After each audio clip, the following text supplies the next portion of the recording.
What is up, everybody? Welcome back to RacingDudes.com. Welcome back to another one of our Breeders' Cup videos here. We're going to kind of highlight the three top finishers from last year's Breeders' Cup Classic as we kind of go through some Breeders' Cup Classic contenders. And just rarely, if ever at all, you see all three finishers of last year, the top three finishers of last year, I should say, come back and run in it once again. And I remember when that happened last year and they finished 1, 2, 3, talking about Sierra Leone, Fierceness, and Forever Young.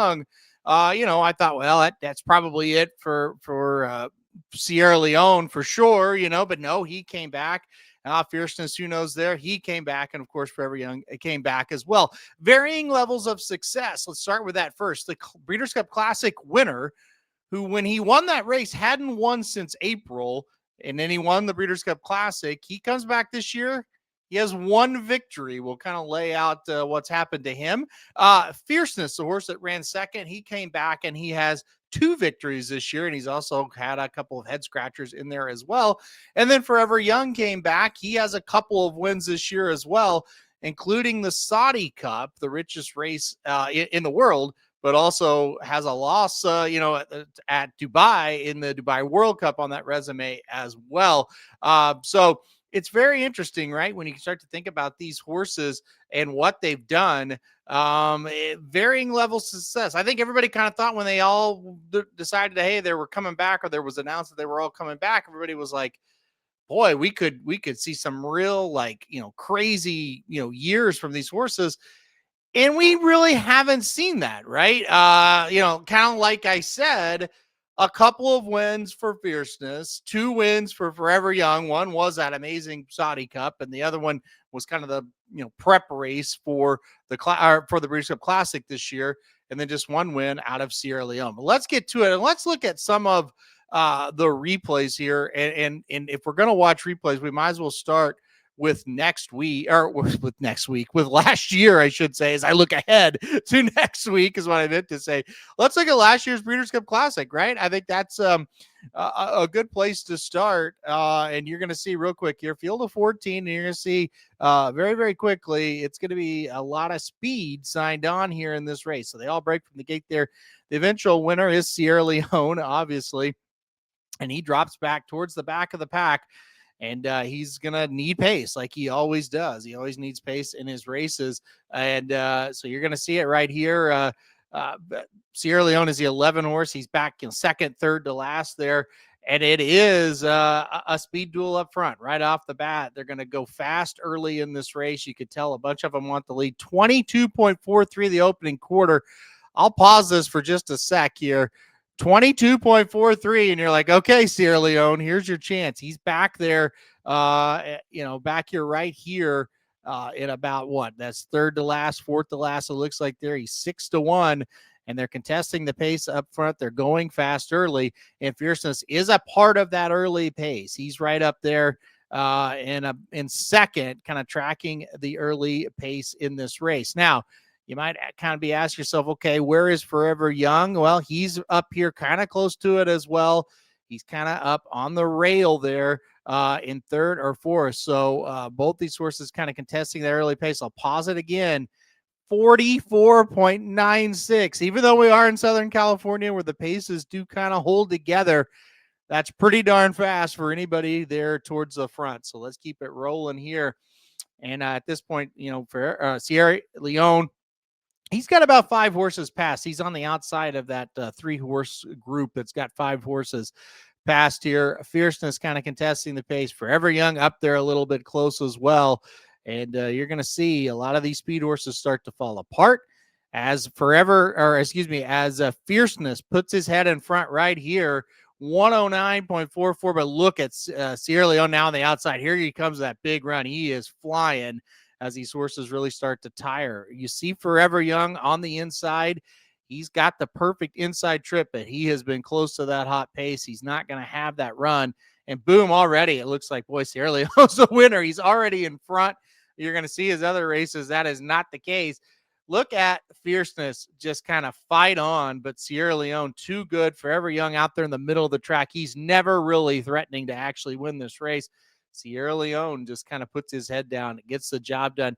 Fierceness, very good to get second, and then Forever Young, kind of a late third there, but pretty good final time there of 2 minutes 0.78 as well. Sierra Leone gets the setup and is able to get the job done, and so that is going to be very, very important this year as well. Does he get the setup? Well, I'm going to pause it right here for you guys. 22.43, 44.96, 109.44. That is that's music to the ears of Sierra Leone, right? And then the mile 135.05. So give him credit. He's able to get the job done. Now, I mentioned he's only won, talking about Sierra Leone, one other time, and it came in the Whitney here on August 2nd. We'll play it now. Fierceness is in this race as well, so pretty interesting what happens here. Now, Fierceness gets a good break. You're going to see him out there towards kind of the front.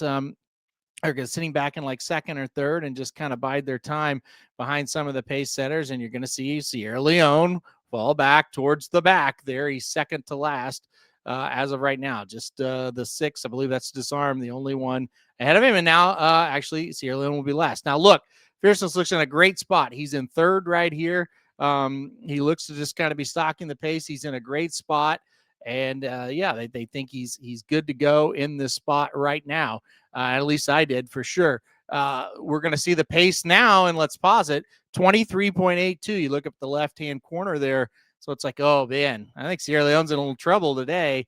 They're going decently fast up there, but nothing like it was in the Breeders' Cup, right? So I thought Fierce is a good spot here. 47.07.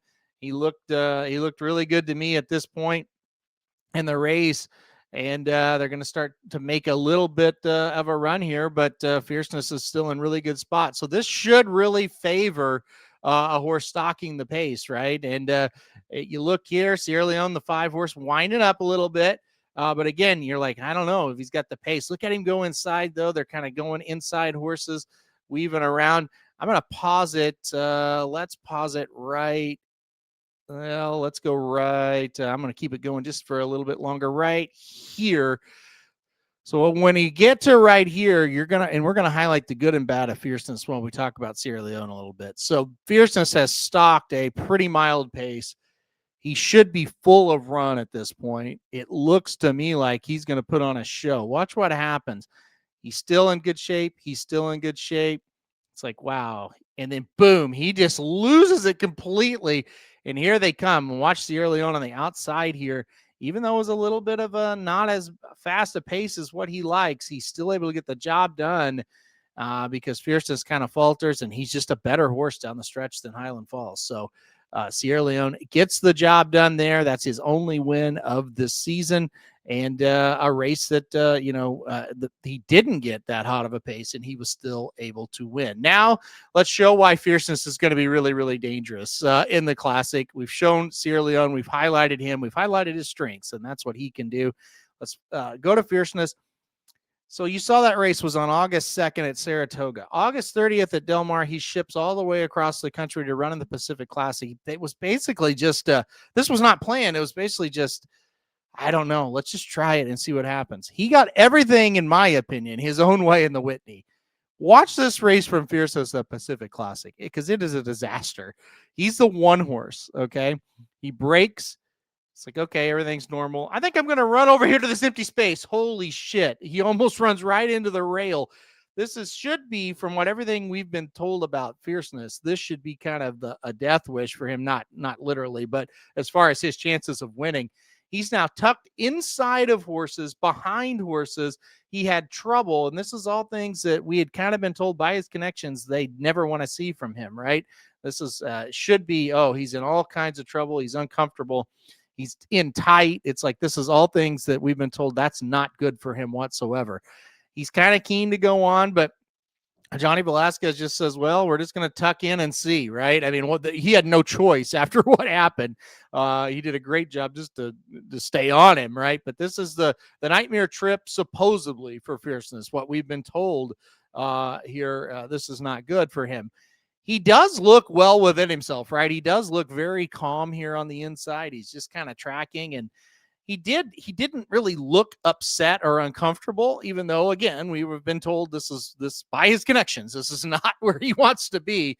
I thought Johnny V, he didn't panic. He didn't really have a choice. He's just, okay, we're going to do this and see. And then boom, right here, he's like, okay, let's just give him a little push and see. Boom. He passes those horses like they're standing still.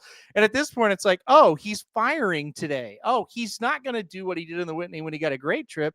He's going to get a poor trip with a poor start, and he's going to fire, which tells me he doesn't need a trip. He doesn't need a certain ride. He just has to show up ready to run, and he will do this no matter what.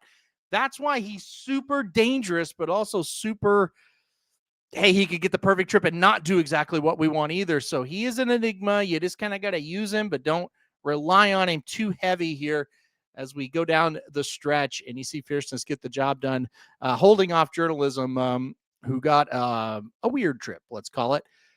We'll talk about journalism in another video because there is breaking news. He has a new jockey, so we'll talk about that. But you see, Fierceness gets the job done despite what was a trip that left a lot to be desired. And again, no fault of anybody's. The fault was Fierceness for trying to run inside and jump the rail there early in the race, or at least run to open space. So kind of interesting when you document Sierra Leone and you document Fierceness. Sierra Leone kind of is a robotic type of horse in a way. You go back and I'll go back and watch the Whitney. This is him pretty much every time, right? Drop back, make one run, either gets there, he doesn't. Fierceness is just a total crazy dynamic. Let's go back actually here in a second, watch Forever Young once again, because you kind of are going to see he's kind of in between the two is what I would call him. He sits closer to the pace, but he's not as close as what Fierceness usually is. He kind of runs that same sort of race once again, right? So it's kind of it's a weird dynamic with him as he kind of splits the difference between the two, right? As we watch Sierra Leone again close up here in the Whitney, and that's just kind of what he does as he gets the job done there. We'll watch that again. Let's watch the classic from the standpoint of Forever Young. He's the one horse. He's on the inside here. He was a little bit too close to the pace. All right. So that's kind of problem number one, but he did save all the ground. He got an inside trip. I thought that was good. And this is kind of why you're scared to play him a little bit this year, but you also realize his quality because he is tracking that very fast pace and he does kind of run on and stay on. You can go back and watch his Kentucky Derby where he misses the break completely and comes running at the end. Maybe that's what they want to do. I don't think he wants to be as far back as Sierra Leone, but maybe put him. Let's pause it here for a second here. Maybe instead of putting him in third, you put him right here where this horse is, right? The 2 horse, maybe 3-4 lengths difference. Maybe somewhere in between where the 2 horses and this pack of horses is. Maybe that's the desired trip for him. I'm not sure. I don't think this is it, is what I'm getting at. And so if you want to back him, you go, look, he's an international superstar. He did win the richest race in the world. He finished 3rd in this race last year. Give him a little bit of a different trip. Maybe he comes running with Sierra Leone and they're running together versus, I don't think really Forever Young was a target here, but, you could kind of say he was a little bit.